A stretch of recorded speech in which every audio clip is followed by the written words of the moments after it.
Happy Tuesday to you, baby. Dun-dun, dun-dun, dun-dun.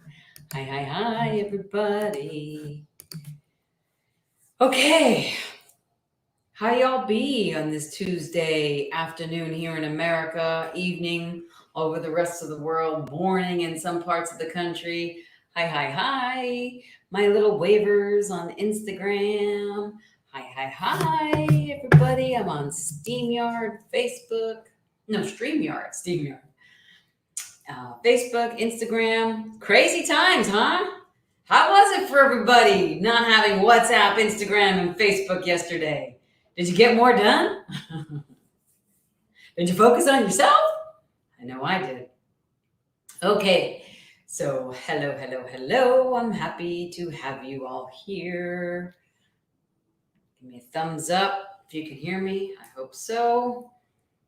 Got some hearts. Yay! Lots of hearts. I love those hearts. So you'll see right, oh, wrong way, mirror image. There you go. Today, wait for it. Okay, got it. Right there. Creating after abuse.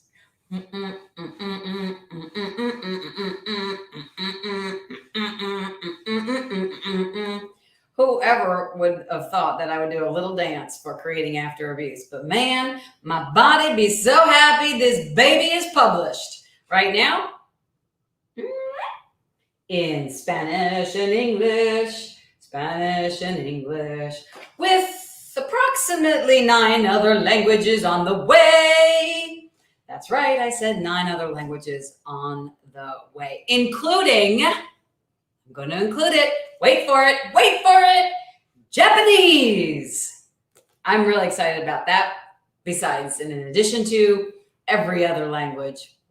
But I actually got all 3 of my books recently translated into Japanese as well. But right now, creating after abuse. And I'm going to do a little reading. I have no idea what I'm going to read or what I'm going to pick, but I know it's from this book. And I just wanted to share this with you, a celebration, if you will. Why am I celebrating something called Creating After Abuse? 1, because I'm really proud of it. 2, because there's exercises in here that are allowing you to move through whatever you have going on in your life. Some people like to do it on their own by themselves. Some people like to do it on their own by themselves and then with people. You get to do this on your own by yourself and, of course, with people, whatever works for you. But I wanted to have this book be something that people can have in their pocket, pick out something, anything, not even have to read it linearly, page by page, and just have something that could contribute if you're struggling. Most people that I have worked with over the last 27 years, yes, I can't believe I'm saying that, 27 years, more than 27 years, and what a journey it's been. Sometimes you just need to open the book and see what's there and get a little message when you're in your mess. There's always a message in the mess, but I'm going to be talking more about that later. Okay, so I'm going to read a little bit from this to give you all a little taste of what I got here in Creating After Abuse. And I'm going to need just a momentito to find it because I'm trying to do something different, which is not working out as easily as I planned. Because when you read it in English and in a different language, the page numbers are not exactly the same. Don't you love unscripted, fly by the seat of your pants moments? Well, I do, because that's what I'm doing right now. Let's see if I can do this. I'll wait 1 more second. 1 more second, and then we'll see if I got it. While I'm waiting, welcome. We're talking about creating after abuse. Celebrate with me. I'm happy that you're here. This was a labor of love. This was the longest gestation period of any book thus far, Creating After Abuse. I think the title is implicative of that. And it's really interesting because yesterday I was reading the first edited, put together manuscript of a new book, one I've been talking about for years as well, called The Body of Change. That's going to take a little bit more work on it, but I'm reading that manuscript as I'm publishing this, and it's really quite amazing to actually realize how much I have to say. Do you ever realize that about yourself? Not that I just have random things to share. I'm sharing about things that I have passion about and that have really been personal journeys for me. Just the name of the title, Radically Alive Beyond Abuse, was my first book. Lives of Money was my second book. This is my third book, Creating After Abuse. What do you do after you've tried everything? And The Body of Change will be the next book. And who knows what else after that? Well, I actually have an idea. I already have a title for it, but that's not coming out yet. I've got a couple of things in the cooker. However, are you ever surprised at yourself? As somebody who used to stand up in front of the room in college and cry because I didn't want attention on me, all I do every single day is talk and stand up in front of people. Now, since the pandemic, it's not as much live as it used to be. That will change. And here you are. And I never know when you're going to watch it or how many of you are going to watch it, but thank you for being here and thank you for joining me. Okay, so I'm trying to find the same exacto page in Spanish. However, I don't think I can. One second, please. Consider this your moment to get a drink of water, hug your puppy, take a breath, a moment out from your day, and be like, how am I doing? Feel your feet on the floor, feel your back against the chair. I'm going to find it, and I did. Okay. Chapter 10, it's entitled Tools of Change. I'm going to embarrass myself a little bit by reading it in Spanish first. There's no sound on my broadcast. Oh, no.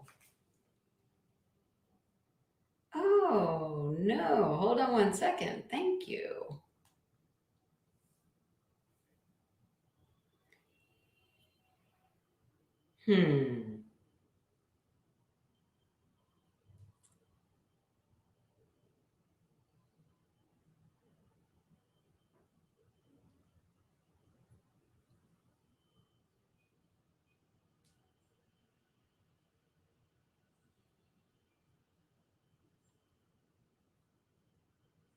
One second, everybody. I'm sorry for the pause. I had to restart the other live. Okay. Yesterday, Facebook, WhatsApp, Instagram go down. Today, I can't get my earpieces on Instagram working. Here we go. We got sound now. Here we go. Wait for it. Okay. Thank you for your patience. I apologize. Live and in action. It's just life. Just for today. All right. So, tools of change. Freeing yourself. Thank you all for letting me know on Instagram that there was no sound. I apologize. We have sound now. Tools of Change, Chapter 10, Creating After Abuse. If you're just coming on this one, thank you for joining me again. I didn't have sound. I didn't realize it. StreamYard had sound, which is Facebook and YouTube, but you guys on Instagram didn't. All right, Tools of Change, Chapter 10, Capítulo 10, Tools of Change. Freeing yourself from the invisible cage of abuse is a process. It's not a one-time act or a one-trick does it kind of event. As much as we would like to think that or hope for that, actually. Some therapies suggest this is the case, but this is a healing myth that we have been sold. And many of us actually feel kind of bad if we go through a session and do something, and then a day or two later, we feel the same or worse after the session. We're like, it didn't work. No, it's a little different with the cage and the cage of abuse, as I call it. And you know what? I don't know if I even believe that it's so different just with the cage of abuse. It's different for everyone. Your timing is your timing.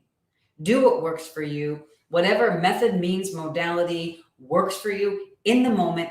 Choose it, get the benefit of it, get the awareness of it, use it, go forward with it, never do it again.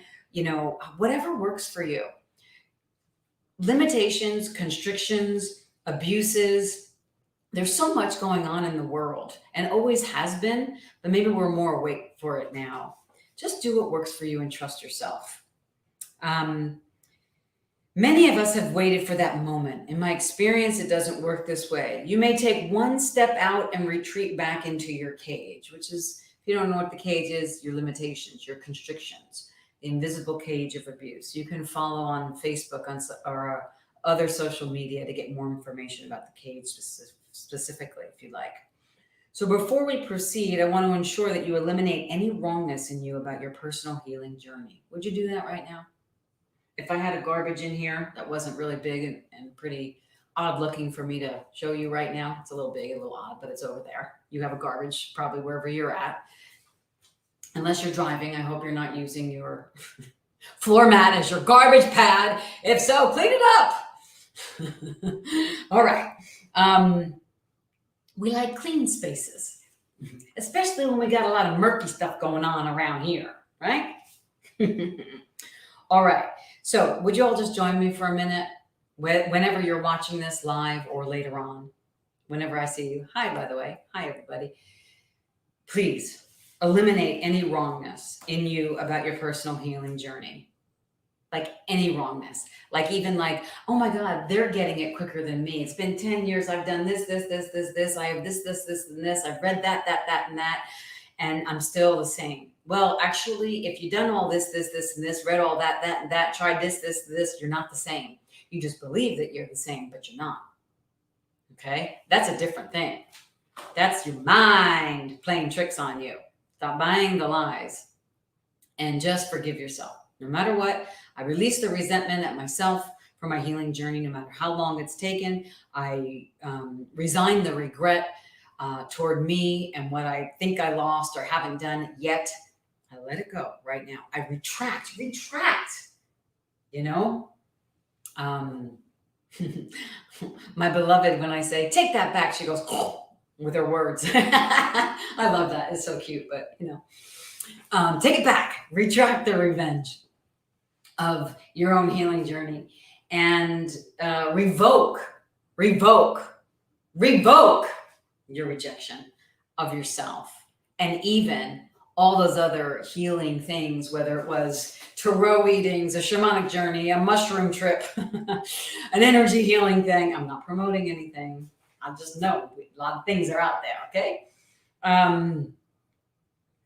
Theta healing, which I particularly love, and so many other different things that we have done. No matter what you've tried, no matter what you haven't tried, always congratulate yourself.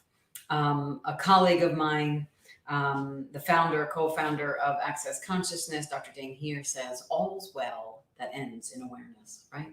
And no greater thing has ever been said in my world. Great things have always been said, but you know what I mean? There's some that just go, boom! That was all's well that ends in awareness. Because I too judge myself about my healing journey, and I've done a lot of things besides my education and training, my friends. Let it go, I won't sing for you. So before we proceed, you've all eliminated your wrongness. How does it feel? A little lighter, a little freer? Even if it's just for this breath. And if you can allow yourself to retreat back into the cage and not operate from a place of judgment. If you do, the whole journey will be much more forgiving. Now, you all know this. What you resist persists. That's what that's talking about. If you're struggling with your past being in your present and you can't kind of get away from it, that's your cage. Instead of struggling with it, fighting with it, hating yourself for it, speaking to yourself negatively about it, or recreating relationships, business, personal, financial stresses, business, personal, related to that past cage, constriction, limitation, forgive yourself right now, just for these seconds.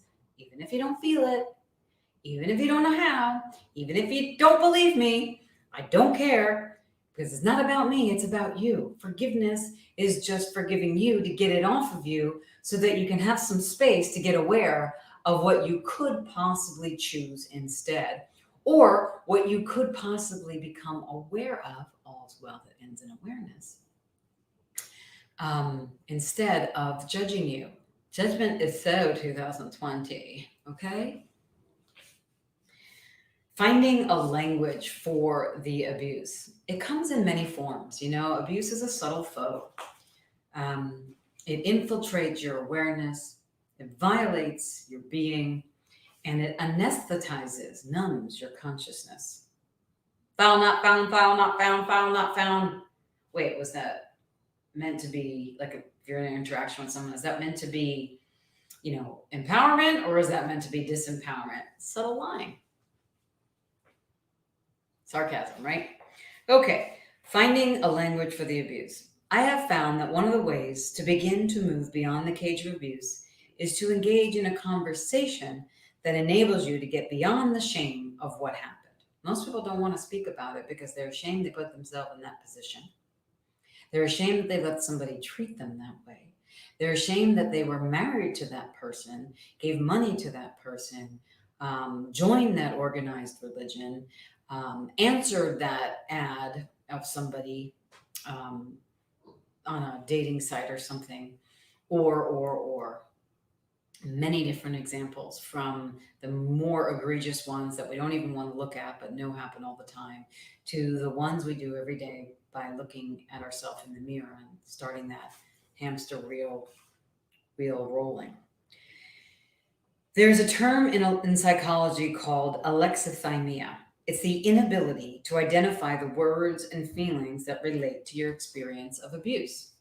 Now, I have sat for over 27 years with people in an office, many different offices around the world, or hotel rooms, studios, and those sorts of things, where I would ask them questions and they would say, yes, I was this, and this happened. But they did not have sometimes the words to even say what occurred. And they didn't even know how to speak about it. And then sometimes when they did speak about it, they didn't even know how to acknowledge that happened, because it was someone, and that occurred because it was someone close to them, a boss, a spiritual teacher, a spiritual leader, a confidant, a healer, a therapist, so many different things across the board. And how many times have you, or did you find that when you open your mouth to talk about something, the words didn't come out?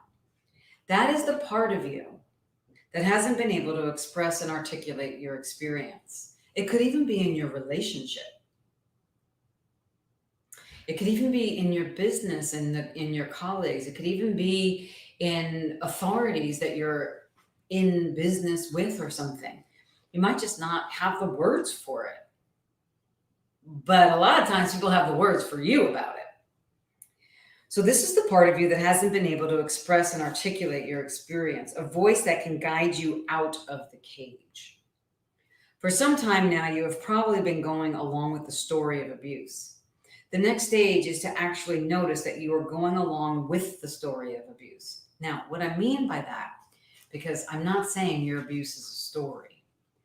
This particularly, we're on chapter 10 here, this particularly, and 3 books in, this particularly is for the situations where it's just spinning and you're not moving to the growth possibility of all of it in your own time, when you're ready, when you believe that is and of and as only you, the story of what occurred to you. You are so much more than what occurred, and what occurred was true. You're so much more, and you're so much more. Okay? So notice what you are going along with the story of abuse. A good example for me that I can give you right now is with money. After I would get beat as a child very regularly and gaslit emotionally and psychologically, um, one statement would be, my poor Lisa, my poor Lisa, my poor Lisa. That was a time in my life. There was a time in my life where, unbeknownst to me, I created a lot of financial problems and struggles with being poor, not having enough money. And it didn't make sense to me because I worked hard, I made a fair, good, great amount of money, and then it would always go. I'd get like the exact bill or bills on top of bills that would take all the profit. And it was a spinning cycle. And then I had to get real about what was going on financially, because it wasn't about the money. It was the physical and emotional and psychological abuse laden with the smackings of my poor Lisa, my poor Lisa, my poor Lisa. So when you have a parental figure smacking the crap out of you and saying while they're smacking, my poor, poor, poor, poor, poor, guess what? It's not rocket science that you might have some issues with poverty, not just financially, but also emotionally. Rejection, scarcity, not having it, anorexia, rejecting, bulimia, can't have it in. These psychological issues don't just come out of the blue. They come from the cage that you locked yourself into that feels like your fault, but isn't your fault because you didn't do and weren't responsible for what occurred, because it was true what occurred, but you are responsible for how you speak to yourself and what you create with it now. The following stage that I'm talking about here, 3 stages of choice, is to stop defining yourself through the story. The process will look something like this. Hello, everybody else that's joined. Thank you for being here for Creating After Abuse, the Spanish and English version, with 9 other languages on the run to be published. How's it getting better? The first step is I didn't know that there was another choice, right? I didn't know that there was another choice. Man, there's this Apple TV series called Ted Lasso. No, not Ted Lasso. That's great. By the way, I love it. Love it, love it, love it. There's this Netflix show called The Morning Show that is describing some of this. I didn't know that there was another choice. Boom, right there. I didn't know that there was another choice. Have you ever felt that? I didn't know that I could say no. I didn't know that I could say yes. I didn't know that I could speak. I didn't know how to respond. I didn't know how to be. I didn't know what to say. I didn't know what to do. I just smiled and said yes and tried to figure out what the heck to do. Didn't know how to do it in my job, but if I tell my job that I don't know how to do it, they can fire me, especially now. I need money. Something like that. Okay? 2, I realized there was another choice, but I didn't know how to take it. I didn't know how to take that step. Very, very, very, very true. I didn't know how to take that step.